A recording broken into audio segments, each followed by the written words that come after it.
Government's new land sale program will provide over 9,000 residential units. Chief Executive John Lee visits the Greater Bay Area.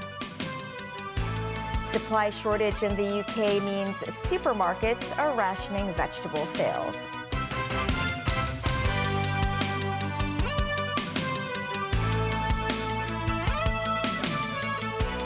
Hello and welcome to TVB News. The government plans to sell 12 plots of land to build residential flats in the new fiscal year. One of them will be dedicated to building starter homes for first-time home buyers. Jackie Lin reports. The 12 parcels of land to be developed are poised to generate some 9,120 residential units, the highest number in almost 5 years. The biggest plot is located in Yau Kam Tau, Tsuen Wan, capable of yielding nearly 2,000 flats. What's special about this Tsuen Wan plot is that it will provide the city's second starter home project for first-time buyers who can't afford to buy private flats, but also don't qualify for other kinds of subsidized housing. Meanwhile, Hong Kong Island will also offer 2 plots of land for sale. One site in Kennedy Town will generate around 400 flats. It's also the smallest site among the 12. 2 more plots are from Kai Tak. The rest will be carved out in the new territories, including 3 plots from Tung Chung, which are all reclaimed lands. One of the Tung Chung plots would earmark 10% of its residential area for building youth hostels. But with previous failures in tendering, when offers from land bidders fell short of government sale targets, just how confident is the government in selling these plots of land successfully? The tender process, it takes 2 to tango. It's not just government's intention. The developers will also make their own decisions as to whether the sites are attractive to them and whether they fit into their individual investment policies and their financial situation and the prevailing market conditions. But we make our best endeavors to make the tenders work. Including the housing projects overseen by the Urban Renewal Authority and private redevelopment works, as well as those near Oyster Bay and Tung Chung East MTR stations. A total of 20,550 residential units could be generated in the new fiscal year. For commercial sites, the government will put up for sale 3 pieces of land in Kai Tak, Queensway, and Wan Chai. Jackie Lin, TVB News. Chief Executive John Lee visited Guangzhou today, marking his first trip to a mainland city in the Greater Bay Area since assuming office. Lee said he will further strive for cross-border cooperation with other cities in the Greater Bay Area. My visit this time is the beginning of what I will describe as quite a series of other visits by myself and by my officials, and also by a lot of delegations, probably led by me or government officials, so as to first of all promote Hong Kong, to also promote our integration into the Greater Bay Area's development and into our integration into the national development as a whole. So this is the beginning of what I regard as a big exercise. The CE said he would use this trip as an opportunity to increase mutual interactions of talent, innovation, and financial services. He also recalled President Xi Jinping's speech last July, which urged Hong Kong to actively participate in the nation's 14th five-year plan. Lee paid a visit to Shenzhen in the afternoon before returning to Hong Kong. After delivering the 2023-24 budget speech yesterday, Financial Secretary Paul Chan further explained the relief measures. Responding to some lawmakers urging the government for tax reforms, the finance chief stressed it was not yet time. Timothy Lee tells us more. As published in the 2023-24 budget yesterday, the government will spend about $50 billion to provide various benefits to the city's residents. But the amount of money in consumption vouchers and tax concessions have both decreased from the previous year, prompting some calls for the government to be more generous, given its plentiful financial reserves and huge exchange fund.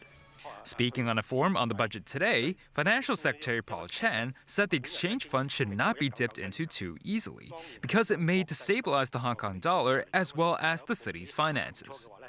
Chan also revealed that he had considered increasing salaries tax to help the government, but later abandoned the idea to provide more breathing space for economic recovery. Regarding the cigarette tax, which saw an increase of 60 cents per stick, the finance chief said the measure was not made to replenish the treasury, but to lower the smoking rate in the SAR. Despite the fact that the government has a deficit of around $140 billion this year, Chan rolled out tax reforms for now. Like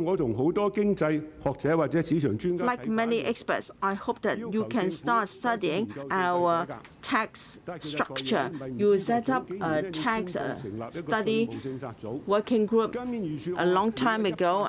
You said that there must be sufficient discussion in the community before you can make a decision. Now, if you don't even start the discussion, how can there be ample discussion? And as for reform our tax structure, we need to have the right time to start the discussion. We have been a few years of the epidemic. We were under stress and hardship. If we start this discussion right now, that may trouble society, and we are using various ways and means, and we should make good use of our fiscal reserves to stabilize the situation and people's confidence. The finance chief urged residents to be more understanding towards the proposals in the budget and noted that the government is bearing the economic hardship together with the city. Timothy Lee, TVB News. The budget has reserved $20 million for the city's Happy Hong Kong campaign, an initiative that will feature large-scale food fairs, gourmet marketplaces, and could create job opportunities for Hong Kong's youth. The Home and Youth Affairs Bureau, which is responsible for coordinating the campaign, announced that residents can use funds from April's newest round of consumption vouchers at the marketplace. Visitors will have the opportunity to try diverse cuisines from the city, the mainland, and abroad. The West Kowloon Cultural District Authority and Disneyland will also hold Happy Hong Kong themed fairs and carnivals. It's been reported that the mainland's Ministry of Finance has asked state-owned companies to phase out using the 4 biggest international accounting firms. This over concerns about data security risks. It comes despite a landmark Sino-US deal last year that allowed U.S. audit inspections on hundreds of Chinese firms listed in New York. The Ministry of Finance has reportedly asked state enterprises to discontinue services from the Big Four auditors when their contracts expire. While offshore subsidiaries can still use U.S. auditors, parent companies are urged to hire local Chinese or Hong Kong accountants. Accountancy sector lawmaker Edmund Wong said the industry has always adhered to professional ethics, so data security concerns should not be an issue. During Foreign Minister Qin Gang's visit to Indonesia, he said China is willing to join hands with ASEAN to face up to geopolitical challenges. He also called on the association to reject ideas of deep coupling and erecting walls between countries. The remarks were made when Qin met with ASEAN Secretary General Kao Kim Horn. Qin noted that the world economic recovery is still lackluster and the crisis in Ukraine has dragged on. The Asia-Pacific region faces a choice between peace and confrontation, cooperation and division. He said China supports ASEAN's persistence to stay strategically independent. The foreign minister also met with Indonesian President Joko Widodo and his Indonesian counterpart, Retno Marsudi. Qin stressed China will continue to consolidate the China-ASEAN partnership. Britain is facing a shortage of vegetables, particularly tomatoes, after supermarket supplies were hit by bad harvests in southern Europe and North Africa. In 4 of the 5 major supermarket chains, customers are facing rationing on some staple fruits and salad vegetables. This comes after shoppers have been facing record grocery price rises in recent months caused by the worst cost of living crisis in decades. Tracy Furness has more. Social media in the UK has been awash with pictures of empty fruit and vegetable shelves, with tomatoes in particular in short supply. Some of the biggest supermarkets have said they have introduced temporary rationing of items such as tomatoes, peppers, cucumbers, lettuce, broccoli, cauliflower and raspberries. Shoppers can only buy 3 units of each. Largely self-sufficient in the summer, Britain typically imports most of its tomatoes and lettuces from December to March. Due to the high cost of energy in Britain in recent months, the situation has been exacerbated by less winter production in Britain's greenhouses. Government opponents blame Brexit on the shortages, but industry analysts say the main culprit was bad weather hurting crop yields in Spain and Morocco. Spain had unusual cold weather and Morocco was hit by frosty temperatures in January and cancelled ferries due to bad weather, which meant less produce being shipped. British Retail Consortium said the disruption was expected to last a few weeks. Tracy Furness, TVB News. Former U.S. President Donald Trump's daughter, Ivanka Trump, and son-in-law Jared Kushner have been subpoenaed by special counsel Jack Smith to testify before a federal grand jury regarding the January 6, 2021 attack on the Capitol.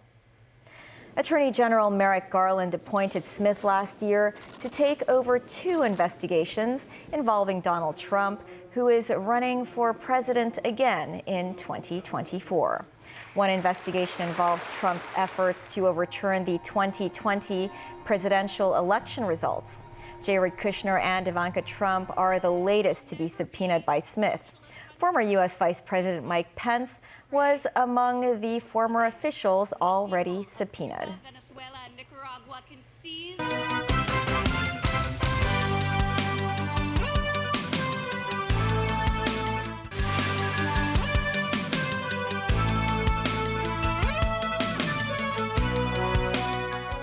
Welcome back. Today is the last day that residents can register their prepaid SIM cards.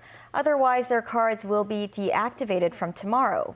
While the designated MTR service counters and post offices that assist users with the registration have already closed, residents can still visit telecommunications service providers' stores to complete the process. Mimo Sangai reports. With the deadline for registering prepaid SIM cards approaching, individuals can use different methods to complete the registration, such as via their telecommunication service providers' websites or mobile apps. But how could people register their SIM cards when they struggle with technology or refuse to do it themselves? They could ask for help. As today is already the deadline, some residents came early to the assistance counter at the Guangzhou MTR station to have their prepaid SIM cards registered, but some of them were told they had already done so. I didn't know. Actually, my SIM card was already registered. I just got my message on my Alipay that today is the last day, but I didn't know it. I just see my notification in my Alipay apps. Prepaid SIM card users could also visit one of the 18 designated post offices which had their opening hours extended. However, this woman came to the Guangzhou station after failing to receive any help from one of those post offices. She said people from the post office were confused when she asked them to help with the registration, saying they did not know what to do. According to the Office of the Communications Authority, about 12 million SIM cards in the city have already been registered since the process began in March 2022. Ming Musanai, TVB News. According to the latest Forbes Rich List, Li Ka-shing has retained his spot as Hong Kong's richest person with a net worth of $39 billion US. Even though the city's economy shrank by 3.5% in 2022, Li Ka-shing, former chairman of CK Hutchison, added $3 billion US to his wealth last year. Henderson Land founder Li Shaoqi takes second place with a net worth of $30.3 billion. Henry Cheng is in third with a total net worth of $28.9 billion, thanks to the strong performance of his Chow Tai Fook jewelry group. Canada's Defense Ministry said it had thwarted several surveillance attempts by China via air and sea over the past year. This after a newspaper reported that a Chinese floating device was found in the Arctic in autumn last year. The report said Canadian armed forces spotted Chinese monitoring buoys in the Arctic last year as part of an effort to provide early detection of threats to Canada's security. Earlier this month, a Chinese balloon, which the U.S. claimed to be a spying device, briefly crossed into Canadian airspace. Beijing's Ministry of Foreign Affairs said Canada should stop unwarranted speculation and smearing and trying to mislead the public. That's the news. Thanks for watching. Bye for now.